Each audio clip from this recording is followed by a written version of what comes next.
Good morning students. मुझे उम्मीद है कि आप सभी लोग प्रसन्न होंगे, खुश होंगे।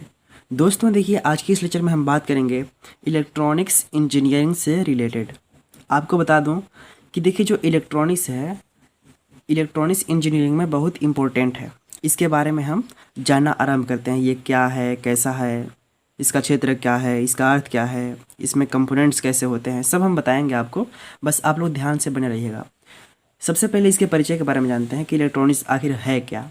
देखिए, आप जानते हैं कि आपके पास मौजूद विभिन्न उपकरण इलेक्ट्रॉनिक्स पर भी निर्भर होता है। आपके पास जितने भी डिवाइसेस होते हैं आजकल, चाहे मोबाइल हो, चाहे आपके घर में पंखा हो, कूलर हो, टीवी हो, एसी हो, हर चीज़ इलेक्ट्रॉनिक्स पर ही निर्भर रहती है। ठीक है, आपको समझ में आ गई।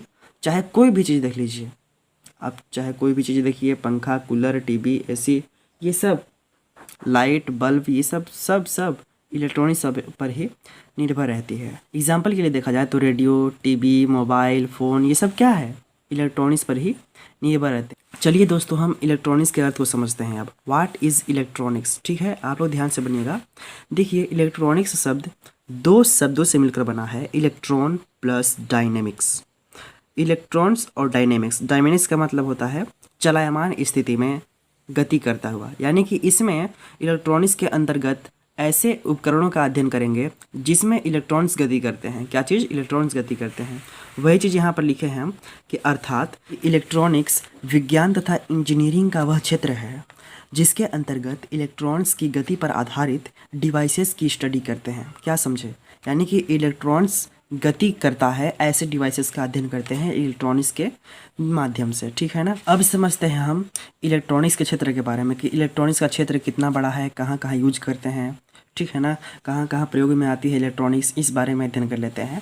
तो देखिए, यहाँ पर इलेक्ट्रॉनिक्स जो है वो संचार के क्षेत्र में, मनोरंजन के क्षेत्र में, उद्योग के क्षेत्र में, सुरक्षा के क्षेत्र में, चिकित्सा के क्षेत्र में और इसके अतिरिक्त भी इसका यूज करते हैं हम। तो ध्यान दीजिए, यहाँ पर संचार के क्षेत्र में देखिए टेलीफोनी है, टेलीग्राफी है, इंटरनेट। भाई संचार के लिए किसी भी बात को यहाँ से वहाँ तक भेजने के लिए हम इंटरनेट का ज़्यादा इस्तेमाल करते हैं। समाचार सुनने के लिए टीवी का अध्ययन यूज करते हैं। और इसमें क्या है, इस सब में इलेक्ट्रॉनिक्स का ही तो काम है, इलेक्ट्रॉनिक्स का खेल है इसमें, और किसका काम है। मोबाइल आप लोग यूज करते हैं, एंड्रॉयड मोबाइल यूज करते हैं, चाहे कोई भी मोबाइल यूज करते हैं, सब इलेक्ट्रॉनिक्स पर ही आधारित है, समझे ना।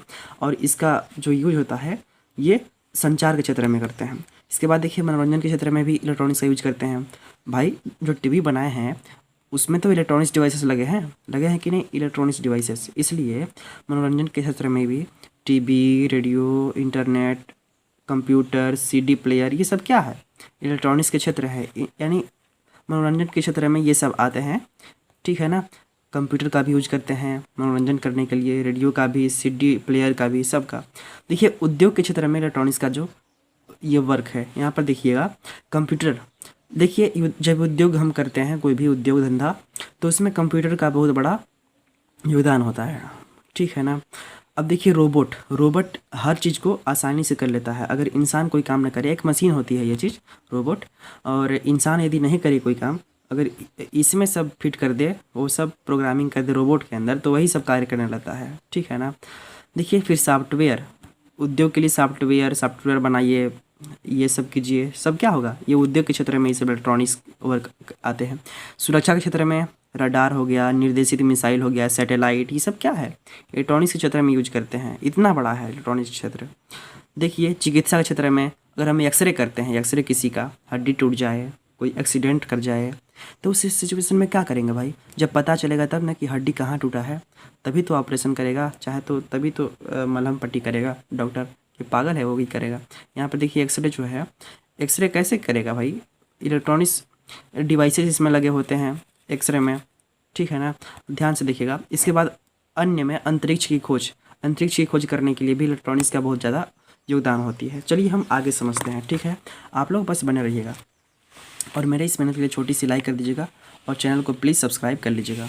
ओके, हम समझते हैं इलेक्ट्रॉनिक्स कंपोनेंट के बारे में। आप लोग ध्यान से देखिएगा, इलेक्ट्रॉनिक्स कंपोनेंट्स के बारे में हम ज्ञान बताते हैं आपको। देखिए, किसी भी इलेक्ट्रॉनिक्स परिपथ को बनाने में विभिन्न घटकों की ज़रूरत पड़ती है। कोई भी इलेक्ट्रॉनिक्स परिपथ बनाइए, इलेक्ट्रॉनिक सर्किट ना, उसमें विभिन्न प्रकार के घटक यानी कि कंपोनेंट्स का यूज करते हैं, जैसे कि रजिस्टर, कैपेसिटर, इंडक्टर, डायोड इत्यादि, इन सब का यूज करते हैं। कोई भी इलेक्ट्रॉनिक परिपथ जब बनाएंगे तो इन सब का यूज करते हैं। ये तो बहुत ही कम आपको बताए हैं कि रजिस्टर, कैपेसिटर, इंडक्टर, डायोड, ये तो बहुत ही कम है, लेकिन बहुत सारे डिवाइसेस ऐसे हैं, बहुत सारे ऐसे कंपोनेंट्स हैं जिसका यूज हम लोग करते हैं। ठीक है ना। अब लोग ध्यान दीजिए आप लोग कि इलेक्ट्रॉनिक्स कंपोनेंट को उसके वर्ग के आधार पर दो वर्गों में बांटा गया है। जितने भी इलेक्ट्रॉनिक्स कंपोनेंट है जैसे रजिस्टर, कैपेसिटर, इंडक्टर, डायोड इत्यादि, ये सब इनके कार्यों के आधार पर इनको दो भागों में बांटा गया है। अब भाई देखिए, मान लीजिए कि आप लोग विद्यार्थी पढ़ने वाले हैं और एक नहीं भी पढ़ने वाले, लेकिन इंजीनियरिंग के कॉलेज में आप लोग पढ़ते हैं, आप लोग साथ साथ तो पढ़ते हैं इंजीनियरिंग के कॉलेज में, लेकिन आप लोग ये बताइए कि उसमें से कुछ डिफ़ाल्टर निकल जाते हैं, ठीक है, कुछ पढ़ने वाले और कुछ घूमने वाले ऐसे। तो देखिए इसके आधार पर, पढ़ने वाले के आधार पर अगर देखा जाए तो स्टूडेंट को एक और रखना चाहिए कि पढ़ने वाले एक तरफ, घूमने वाले एक तरफ और फालतू वर्क करने वाले एक तरफ। ठीक है ना।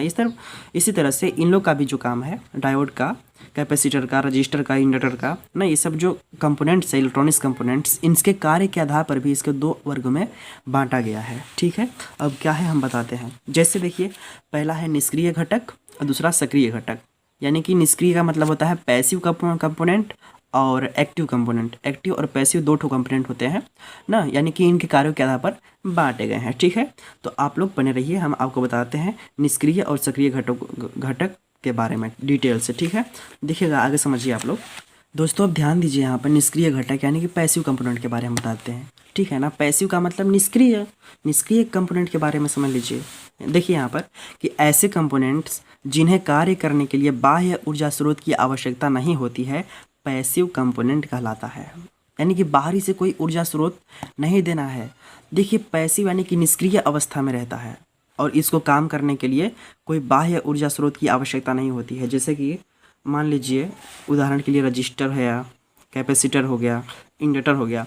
हम लोग क्या करते हैं, अगर इलेक्ट्रॉनिक्स परिपथ में जो हम लोग रजिस्टर का यूज करते हैं वो हमेशा कार्य करता रहता है। देखिए, जब हम बाहरी से कोई वोल्टेज सोर्स नहीं लगाएंगे, कोई भी एनर्जी सोर्स, तब भी वो कार्य करता रहता है। ठीक है ना। यानी क्या समझे, यानी पैसिव कंपोनेंट जो ऐसी निष्क्रिय अवस्था में पाया जाता है, यानी ऐसे कंपोनेंट्स जिन्हें कार्य करने के लिए बाह्य ऊर्जा स्रोत की आवश्यकता नहीं होती है, यानी कि बाहरी से ऊर्जा स्रोत की आवश्यकता नहीं होती है, वो पैसिव कंपोनेंट्स कहलाती है। जैसे रजिस्टर, कैपेसिटर, इंडक्टर, ये चीज़। ठीक है। अब देखिएगा एक्स्ट्रा, देखिए इंडक्टर जो है एक्स्ट्रा, इसको काम करने के लिए ऊर्जा स्रोत एक्स्ट्रा नहीं दिया जाता है। ठीक है ना। कैपेसिटर है, इसको काम करने के लिए अलग से विद्युत नहीं देंगे। अब ध्यान दीजिए, यहाँ पर नोट पॉइंट में आपको बता दे रहे हैं कि पैसिव कंपोनेंट्स किसी भी सिग्नल को एम्पलीफाई नहीं कर सकता। जो पैसिव कंपोनेंट है ना, ये भाई निष्क्रिय अवस्था में रहता है। अब निष्क्रिय अवस्था में रजिस्टर को हम रख दें यहाँ पर, तो भाई कैसे होगा, तो पैसिव कंपोनेंट्स किसी भी सिग्नल को एम्पलीफाई नहीं कर सकता है। ठीक है। अर्थात किसी भी सिग्नल की पावर को नहीं बढ़ा सकता है। भाई सिग्नल को एम्पलीफाई करने का मतलब है कि सिग्नल की पावर को बढ़ाना। तो वही चीज़ बता रहे हैं कि जो पैसिव कंपोनेंट है किसी भी सिग्नल को एम्पलीफाई नहीं कर सकता है, अर्थात किसी भी सिग्नल की पावर को नहीं बढ़ा पाएगा। ठीक है ना। अब ध्यान दीजिएगा आप लोग सक्रिय घटक यानी कि एक्टिव कंपोनेंट के बारे में। ठीक है। यानी कि ऐसे कंपोनेंट्स जिन्हें कार्य करने के लिए बाह्य ऊर्जा स्रोत की आवश्यकता होती है। इसमें क्या था, निष्क्रिय कंपोनेंट में इसमें था उसमें था कि यानी पैसिव कंपोनेंट्स में था कि कार्य करने के लिए बाह्य ऊर्जा स्रोत की आवश्यकता नहीं होती थी, लेकिन सक्रिय घटक यानी एक्टिव कंपोनेंट में बाह्य ऊर्जा स्रोत की आवश्यकता होती है। ठीक है ना। जैसे टनल डायोड कह सकते हैं, ट्रांजिस्टर कह सकते हैं, और सेमीकंडक्टर से बनी कोई इलेक्ट्रॉनिक्स डिवाइसेस हो सकते हैं ना। ये सब क्या है, इन्हें कार्य करने के लिए बाह्य ऊर्जा स्रोत की आवश्यकता पड़ती है। मान लीजिए इलेक्ट्रॉनिक्स डिवाइस हम बना दिए कोई, हम क्या बताएं आपको, जो कि हम बाहर से कोई इलेक्ट्रॉनिक्स डिवाइस बना दिया। अगर हम मोबाइल की बात करें, मोबाइल फ़ोन की, तो इसकी भी, और इसको काम करने के लिए, मोबाइल को काम करने के लिए बाहरी से कोई ऊर्जा चाहिए, इसको यानी कि बैटरी चाहिए, तभी तो मोबाइल कार्य करेगा भैया, नहीं तो कहाँ से कर पाएगा। समझे ना। यानी कि बस सक्रिय घटक में ये क्या होता है कि बाह्य ऊर्जा स्रोत की आवश्यकता पड़ती है और निष्क्रिय घटक में बाह्य ऊर्जा स्रोत की आवश्यकता नहीं पड़ती है। ठीक है ना। यानी पैसिव कंपोनेंट्स और एक्टिव कंपोनेंट को आप लोग समझ चुके होंगे। ओके। अब समझते हैं हम इलेक्ट्रॉनिक्स युक्तियाँ के बारे में। ओके। आप लोग ध्यान से समझिएगा। कुछ इलेक्ट्रॉनिक्स उपकरण के बारे में हम समझ लेते हैं। ओके। यानी इलेक्ट्रॉनिक्स डिवाइसेस के बारे में देखिएगा, यहाँ पर हमको बता रहे हैं कि इलेक्ट्रॉनिक्स कंपोनेंट की हेल्प से महत्वपूर्ण डिवाइसेस बनाते हैं। इलेक्ट्रॉनिक्स कंपोनेंट जो हम बताए हैं, रजिस्टर, कैपेसिटर, इंडक्टर, ये सब, डायोड, ट्रायोड, ट्रांजिस्टर, ये सब इनकी सहायता से ना महत्वपूर्ण डिवाइसेस बनाते हैं। हम बहुत सारे डिवाइसेस बनाते हैं, उनमें से कुछ नीचे दिए गए हैं। देखिए उनकी सहायता से हम जो कुछ भी डिवाइसेस बनाते हैं ना, उनमें से कुछ हम नीचे दिए गए हैं। इसमें हम कुछ लिखे हैं, आप लोग ध्यान से देखिएगा। पहला है देखिए दिष्टकार यानी कि रेक्टिफायर। रेक्टिफायर का काम क्या है? रेक्टिफायर देखिए हम जो बनाए हैं वो दरअसल उसका काम क्या है कि एसी को डीसी में कन्वर्ट करना, एसी करंट को डीसी कन्वर्ट में कन्वर्ट करना, यही इसका क्या है? वर्क है, यही इसका काम है, एसी को डीसी में कन्वर्ट करना। ठीक है। अब सेकेंड देखिए कि प्रवर्धक यानी कि एम्पलीफायर। एम्पलीफायर जो होती है किसी भी इनपुट सिग्नल को ना उसकी लेवल को बढ़ाता है, यानी कोई भी इनपुट सिग्नल में वोल्टेज अप्लाई करते हैं उसकी लेवल को बढ़ाते हैं। प्रवर्धक का मतलब ये हुआ ना, देखिए जिससे ना कि एम्पलीफायर का काम क्या है, मान लीजिए कोई डिवाइस है, अगर हम सिग्नल ऐसे देते हैं, ऐसे सिग्नल अगर ऐसे देते हैं, तो अगर बीच में एम्पलीफायर यहाँ पर लगा दें, इसमें हम जोड़ दें, तो इधर इसकी एम्पलीट्यूड बढ़ा देती है, यानी ये वाला लंबा हो जाता है।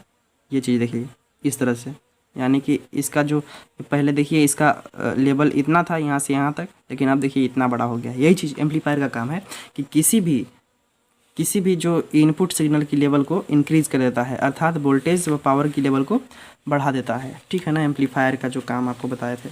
अब ध्यान दीजिए आप लोग, दोलित्र यानी कि ऑसिलेटर।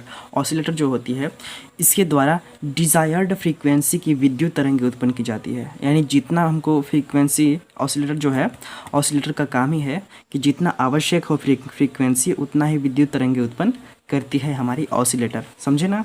इसके बाद ध्यान दीजिए, एक और चीज़ हम बनाए हैं इलेक्ट्रॉनिक्स उपकरण की मदद से, यानी कि मॉड्यूलेटर तथा डीमॉड्यूलेटर, मॉड्यूलेटर एंड डीमॉड्यूलेटर हम बनाए हैं। तो देखिए इसके बारे में हम समझ लेते हैं कि संचार यानी कि कम्युनिकेशन के लिए जब हम कम्युनिकेशन करते हैं, जब किसी भी बात को, किसी भी चीज़ को जब कम्युनिकेट करते हैं, जब एक स्थान से दूसरे स्थान पर भेजते हैं, तो उसके लिए क्या करते हैं कि जब एक स्थान से दूसरे स्थान पर भेजा जाता है, हाँ संचार के क्षेत्र में कोई भी बात को, किसी भी चीज़ को हम जब एक स्थान से दूसरे स्थान पर भेजते हैं तो उस सिग्नल को भेजने से पहले उसको मॉड्यूलेटर से मॉड्यूलेट करते हैं। क्या चीज़? मॉड्यूलेटर के द्वारा एक डिवाइस होती है, मॉड्यूलेटर एक डिवाइस होती है, और इसके द्वारा हम मॉड्यूलेट करते हैं। क्या चीज़ करते हैं? मॉड्यूलेट करते हैं।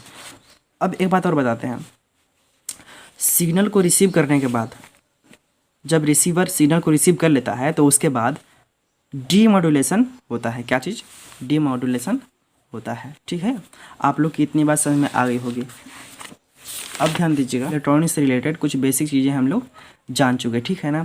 और मेरे इस मेहनत के लिए छोटी सी लाइक कर दीजिएगा और चैनल को प्लीज़ सब्सक्राइब कर लीजिएगा। ओके, तो हम समझेंगे नए टॉपिक को लेकर के।